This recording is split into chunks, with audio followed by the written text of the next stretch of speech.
The topic of today's episode is a really interesting one, and I think that most of you are going to like this one because it's something that most of us, or maybe all of us, are currently dealing with or are at least having to think about a little bit, which is inflation, right? We are experiencing a lot of inflation in many countries around the world, and a lot of places have had a lot of issues because of inflation. Economies have been hurt, and people have had a hard time because of inflation in this recent period. And remember that I'm recording this in 2023. So if you're listening to this in a future year, then this might not be as relevant. But during this time that I'm recording this episode, inflation is a hot topic, and many people are talking about this and complaining about it. And so I thought this would be a good topic to discuss in today's episode. So we'll talk about what inflation is, the causes and effects of inflation. We'll talk about some countries that have very high inflation right now and what people do during times of high inflation. So this should be a really interesting episode. I'm excited for it. First of all, what is inflation? People might have different definitions of inflation, and people think about this topic in different ways, but I'll just give an overall definition that most people would be happy with. And that is, inflation means that there is an increase in prices and a fall in purchasing power. What does purchasing power mean? This just means that your money buys less stuff. You can't buy as much stuff with the same amount of money that you used to be able to buy. So that's a fall in purchasing power. So that's inflation. And many of us are struggling right now with inflation in our different countries because over the past couple years, we've seen a lot of inflation around the world. So let's talk about some causes of inflation. There are different causes. It's not just one particular thing. There could be certain things that come from the demand side, meaning the consumer who is buying products or services. And there could be causes from the supply side, from the people that are producing these goods and services. Maybe the cost of production has gone up for them and they can't produce as much stuff, or they need to raise prices because of problems with the supply side. So there are a lot of different things that can affect and influence the inflation rate. But let me just talk about maybe the overall idea of what causes inflation. Of course, this isn't necessarily the most detailed explanation, but I think it kind of summarizes everything.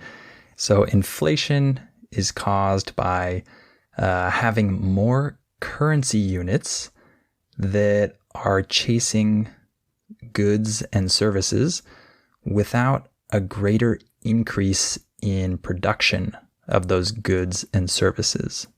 Okay, that might be a little hard for you to understand. Let me explain it. So a currency unit just refers to $1 or €1 or whatever, right? A currency refers to the different money that we use in different countries, right? So the dollar is a currency, the euro is a currency, etc.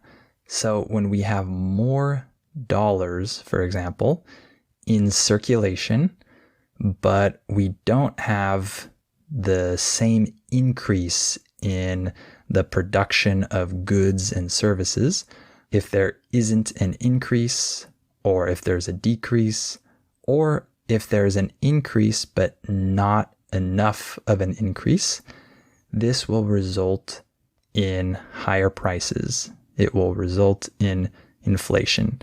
Think of a basic example, right? In the years 2020 and 2021, in many places, for example, in the United States, the government gave out a lot of free dollars to people.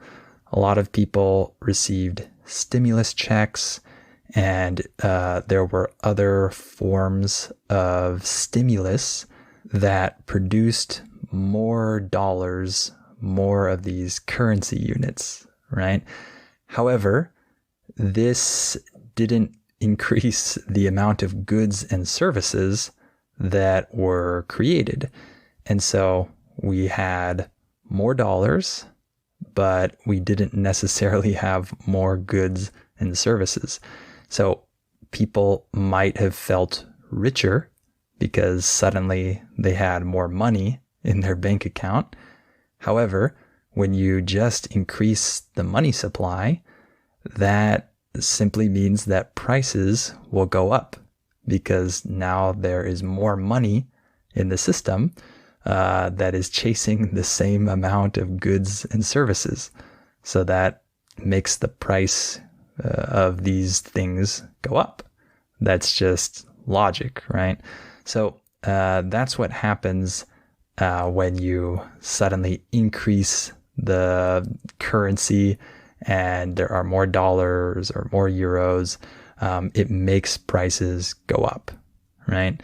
And you can increase the amount of currency in a system without price inflation if the production of goods and services increases even more than the increase in the currency. So a good example of this was in the late 1800s in the US, when there was actually an increase in the overall currency, the amount of currency units in the system. However, prices actually went down. How did that happen? Well, it's because there was so much production of goods and services, and that production was even greater than the increase in the money supply. So even though the money supply expanded, prices actually went down because more things were produced. So you can see that there are a lot of factors at play in terms of the causes of inflation and how inflation happens.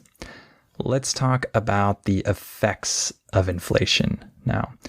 So when there's inflation, when there's a lot of inflation especially, people are not encouraged to save. People are actually encouraged to spend and invest. For example, let's pretend you have $10 and the rate of inflation is very high right now, and you put your $10 in a bank account, a savings account, and it has a low interest rate, and that $10 increases a little bit, but the rate of inflation is 10% maybe, and then maybe next year your $10 has grown to $10.05 in that savings account, but the purchasing power has gone down for those $10. Now, instead of needing $10 to buy a hamburger, it takes $11. So even though you saved $10 and you earned a little bit of interest, the rate of inflation went up higher and you actually lost purchasing power. You see how that works? So people are not as encouraged to save because usually the rate of inflation kills their savings. It makes their savings less valuable. So instead of that, people are encouraged to spend money now because prices increase in the future if there is inflation. And so people want to buy things now before prices increase. And people want to invest their money in something that will provide them a return that's greater than the rate of inflation. So if inflation is 10%, you want to earn at least 11% with your investments so that you can beat the rate of inflation and your purchasing power won't go down. So in the opposite scenario, if there is deflation, this has the opposite effect. It encourages people to save money because their money will actually be worth more next year than it's worth now. So you put your $10 in a savings account and maybe that grows to $10.05 next year, or maybe it doesn't. Maybe it's just $10 still. However, that $10 buys more next year because prices have gone down and you've received an increase in your purchasing power. So that's what happens when there's deflation. And in many cases, deflation might result in less investment because people don't need to chase the best forms of investment to beat the rate of inflation because there is no inflation. There's deflation. So people don't need to search for those investments. They can just keep their money in a bank account and it grows in real value over time because prices are going down. So you see how inflation and deflation encourage the opposite behavior, right? And when it comes to wages, the word wages just refers to the amount of money that you make, specifically the amount of money you make per hour. So when it comes to wages and your income, this never keeps up with inflation if there's high inflation. So if there's 10% inflation, your wages are probably not going to go up by the same amount at the same time, right? So you might receive raises over time. Your boss might raise your salary. However, your overall purchasing power is not increasing because prices are increasing faster than your wages. So even though you might make more money in 1 year, your real wage is actually less. When I say your real wage, I'm referring to your real wage adjusted for inflation, right? So even though your income might increase, life continues to get harder and harder to afford. The verb afford is used to say that you can pay for something. So if I say I can't afford that car, I'm saying I don't have enough money to buy that car. So life gets harder and harder to afford because your income doesn't increase as fast as inflation increases.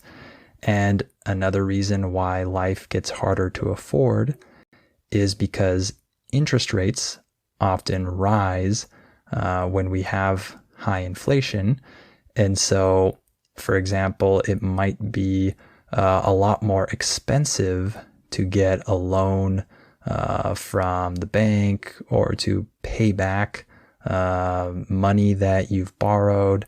So things get harder to afford overall. And so, of course, there are many negative effects of inflation. This is something that hurts people very badly in many cases. So, what are some countries that have high inflation right now in 2023? So, I'll mention a few of them here, but there are many other countries that also have pretty high inflation currently. But here are a few of them. Venezuela has around 400% inflation. That's really, really high. So imagine prices today being 400% what they were last year, right? That's not a good situation, of course.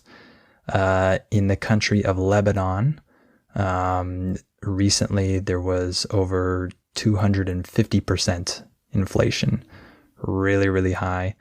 In Argentina, inflation has been a big problem in recent years, and the rate of inflation has reached to over 100%. And inflation is also a big issue in Turkey right now. It's close to 50% at the time of recording this. So there are some countries right now that are dealing with major problems because of really high inflation. And maybe you live in one of these countries and you know exactly what I'm talking about. It's not a good situation to be in. And how about the US? Well, of course, the US doesn't have inflation anywhere near some of these other countries. However, in June of 2022, it reached 9.1%, which was the highest rate in many years in the US. And to be honest, that 9.1% is understated. When I say that it's understated, I'm saying that in reality, it's more. So when we see the official rate of inflation in the US, we know that in reality, it's even higher than what they're saying it is. But that 9.1% was the highest in many years. The rate of inflation has gone down this year. However, at the time of recording this, we still have inflation. So prices are still increasing, but by less, right? Because we don't have deflation yet. Prices aren't going down yet, but they're going up at a slower pace than they were a year ago, for example. But the US has dealt with a lot of inflation recently, and the percentage in the US might not seem very high to you, depending on where you live, but people definitely feel it here. And lastly, what do people do during periods of high inflation or hyperinflation? Well, one thing is that people who live in a country with really high inflation, they tend to immediately exchange their money once they've earned it for another more stable currency or for precious metals. When I use the phrase precious metals, I'm talking about things like gold and silver, right?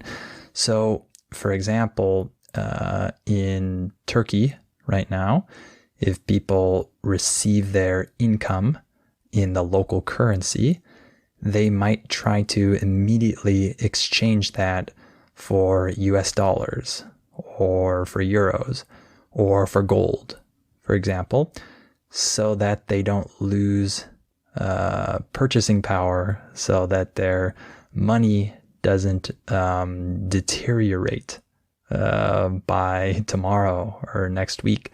They want something more stable, right? So that's something that happens in many places. But in a place like the US, it doesn't happen the same way because we have the US dollar. And so the US dollar is generally considered to be the safe, stable currency that other people look to for refuge. When I say the word refuge, I'm talking about protection and safety, right? So we have this currency already. So when we deal with inflation, we can't do the same thing with another currency the way that other countries do this, because the people in those countries might exchange their currency for dollars, but we already earn dollars. And so most people in the US don't really have this option. We don't think about exchanging our currency for another more stable one, right? We can exchange our dollars for precious metals, of course, and some people do that, but we don't really have the option of exchanging our dollars for a more stable currency because we have the currency that people usually view as the safe currency, right? The safest and most stable one, right? So that's a little bit different in the US. And a lot of times during periods of really high inflation, the government in that country will make it illegal to exchange over a certain amount of money for dollars or euros or whatever. And if that's the case, then people create a black market for dollars or euros or whatever. So people exchange this illegally because they need a more stable currency. And if the government doesn't let them have one, then they'll get it illegally. So that's another thing that happens. Something else that happens is that people try to invest their money quickly in something that's going to give them a real return. They don't want to just hold their currency. They might exchange it for another currency or precious metals, or invest it in something that will gain in value to a greater degree than the rate of inflation. And so they might try to buy something, some asset, so that they can beat inflation. By the way, the word asset in this context refers to something that you own that can produce a positive economic effect for you. For example, like owning a property, right? Or owning a stock. So people might try to find assets that will grow faster in value than the rate of inflation, right? And another thing people might do is buy things now rather than later because they know that prices will increase in the future. So they buy things now. And in really extreme examples of hyperinflation, people will just immediately buy things once they get paid in their local currency. They might immediately buy milk or buy rice or buy something because they know that it's better to do that right now than wait a week when the price is higher, right? And if they buy something real now, it will increase in value very, very fast, right? And one last thing that might happen is that people might leave their country, unfortunately, and look for a more stable situation. So that's what might happen in times of very high inflation. All right, I think that's all for today. Hopefully this topic was interesting for you. Hopefully it was educational. And I know it's not the funnest topic, but I think it's interesting because a lot of us are dealing with this now.